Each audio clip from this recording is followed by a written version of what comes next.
Today we are going to do the first poem of Beehive book The Road Not Taken, written by Robert Frost, in which the poet brings out the symbolism of choices and options available in the life that one chooses to shape ourselves.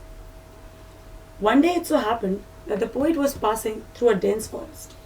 He stopped there and saw the two roads diverging in the woods. He stood there long and assessed which way to choose. One was bending in the undergrowth, but the other was grassy and probably wanted the people to travel to trodden path. He stood there, watched the two roads. Probably he was assessing within himself to choose one of the ways of his life.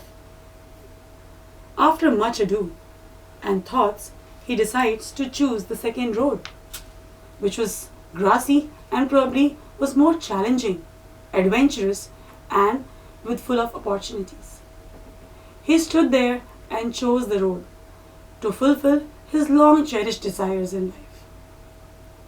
But how about the first road? He probably thought of leaving it for some other day. The choice would probably give him some success, happiness, and that's why he chooses the second road. But was he really happy? Because in the last paragraph, he explains that there was a sigh. Whether it was a sigh of relief or a sigh of happiness, we have to find out. Metaphorically, these two roads are the symbol of life or the choices given by. He talks about the two alternative options that each one faces or sees in his life. It depends on person whether he wants to go and follow everyone or if he wants to do something on his own. Of course, for the poet, on that day when he had to choose either of the road, both the roads were similar because no trees had shed their leaves, and even those leaves that were there on the road, they had not turned black or grey or brown. And that's how he decides that for him, both the roads were similar and yet the same. And they were totally different because he has to choose either of them. In the poem itself, he explains the variation that life provides.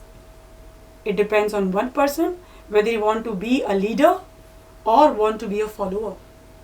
That's how he explains the entire poem, The Road Not Taken. But how about the title? Is the title appropriate? I feel so. Yes, of course, the title is appropriate because he longs for probably the second road that he left for some other day. And that's how he explains it. The road not taken. Of course, let's go a little in the background about his own life that Frost explains. It is, of course, about his own choice that he made in the past of being a poet in USA and then moving to England. England brought him fame, name and everything. Whether it was a good move for him or not, that's how he assessed.